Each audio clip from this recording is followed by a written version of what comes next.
नमस्कार, मैं हूं आपके साथ इशिका जैन। राजस्थान में इन दिनों राजनीति काफी गरमाई हुई है, फिर चाहे मुद्दा कोई भी हो, विषय कोई भी हो। किसी भी तरह के सब्जेक्ट पर, किसी भी तरह के मुद्दे पर पक्ष और विपक्ष एक दूसरे पर हमलावर है। अभी हाल ही में बात करें तो प्रदेश के दौसा जिले में हुई घटना ने सभी को हिलाकर रख दिया, झकझोर कर रख दिया। इसके साथ ही सरकार और पुलिसिया तंत्र पर सवालिया निशान भी दाग दिए। अब यूं तो अभी सत्ता में कांग्रेस की सरकार है और सीएम सहित सभी बड़े तमाम नेताओं ने इस मामले पर अपनी बात कही है, अपनी प्रतिक्रिया दी है। लेकिन वहीं विपक्ष में खड़ी बीजेपी ने भी इस मामले को झट से लपक लिया है और मामले पर अब शुरू हो गई है सियासत। तो चलिए सबसे पहले जानते हैं कि आखिर ये मामला क्या है और उसके बाद नेताओं की टिप्पणी भी जानेंगे। दौसा में हुई ये घटना 23 अप्रैल की है।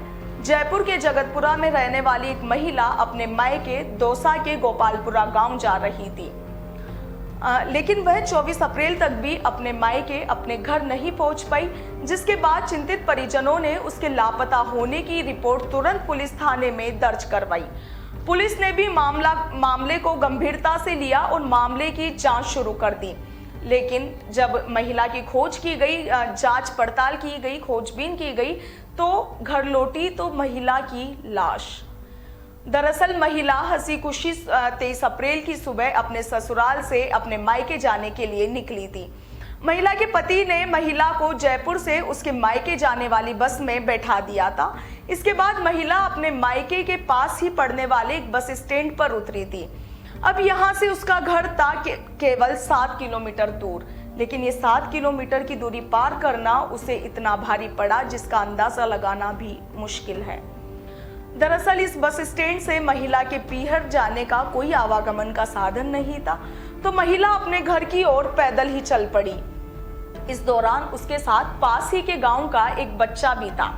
तभी सड़क किनारे एक सफेद कलर की कार आती है और यह कार महिला के किसी परिचित की ही थी। कार में बैठे लोगों ने महिला को लिफ्ट ऑफर की। अब परिचित जानकर महिला और बच्चे ने भी ये ऑफर एक्सेप्ट कर लिया और कार में बैठ गए।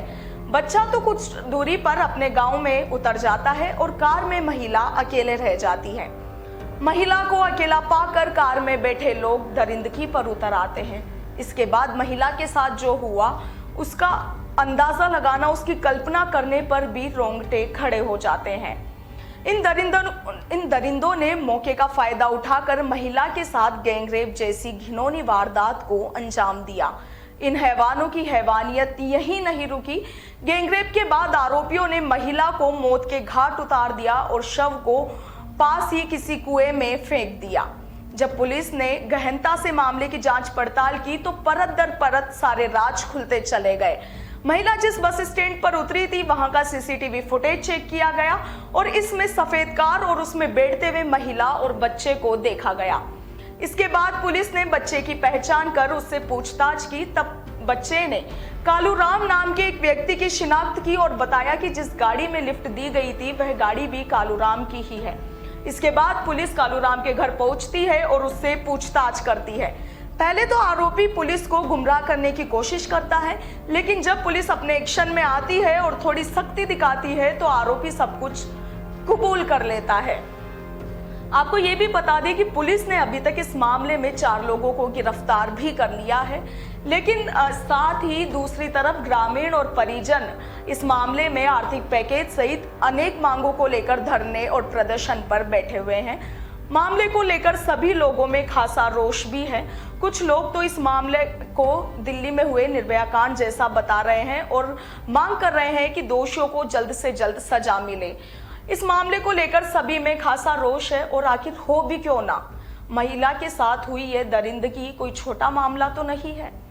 गैंगरेप और हत्या के इस मामले पर बीजेपी प्रदेशाध्यक्ष सतीश पूनिया ने कहा कि अशोक गहलोत राजस्थान के इतिहास के अब तक के सबसे नाकाम मुख्यमंत्री साबित हुए हैं।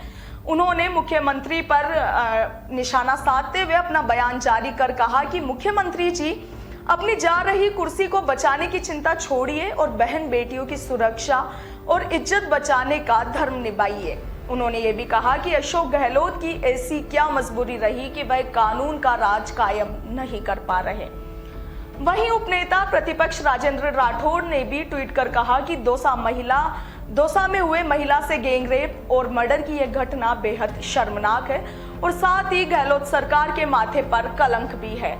रोजाना अखबारों में महिलाओं बच्चियों से हैवानियत की ऐसी खबरें आ रही है, इसके बावजूद सीएम बेबस और लाचार दिख रहे हैं। राठौड़ ने कहा कि गहलोत के शासन में शांति प्रिय राजस्थान अब रेपिस्तान बन चुका है। इसके साथ ही बीजेपी ने 5 सदस्यीय कमेटी की बैठक कर मांग की है कि इस मामले में 15 दिन में पुलिस चालान पेश करे, फास्ट ट्रैक पर कोर्ट में केस की सुनवाई हो और जल्द से जल्द मामले में सुनवाई हो और पीड़िता को न्याय मिले। आपको ये भी बता दें कि जब महिला के शव को कुएं से बाहर निकाला गया तो वह बिल्कुल काला पड़ चुका था, जिसे देखकर आशंका जताई जा रही है कि शायद महिला के शव को महिला को मारने के बाद उसके शव पर पेट्रोल या फिर एसिड डालकर उसे जलाने की कोशिश भी की गई थी। लेकिन इस पर डॉक्टर्स और पुलिस प्रशासन का कहना है कि तेज गर्मी में कुएं में इतनी देर शव रहने पर भी शव काला पड़ सकता है। खैर मामला जो भी हो, इसमें शव क्यों काला पड़ा इसका खुलासा तो पोस्टमार्टम की रिपोर्ट आने के बाद ही हो पाएगा। खैर रेप और गैंग रेप और महिलाओं के साथ अत्याचार की ये कोई नई कहानी नहीं है। ऐसी तस्वीरें रोजाना हमारी आंखों के सामने आती है। रोजाना हम टीवी चैनल्स पर और अखबारों में ऐसी खबरें पढ़ते रहते हैं। आए दिन किसी ना किसी शहर, कस्बे और किसी ना किसी गली नुक्कड़ पर ऐसी घटनाएं देखने को मिलती है।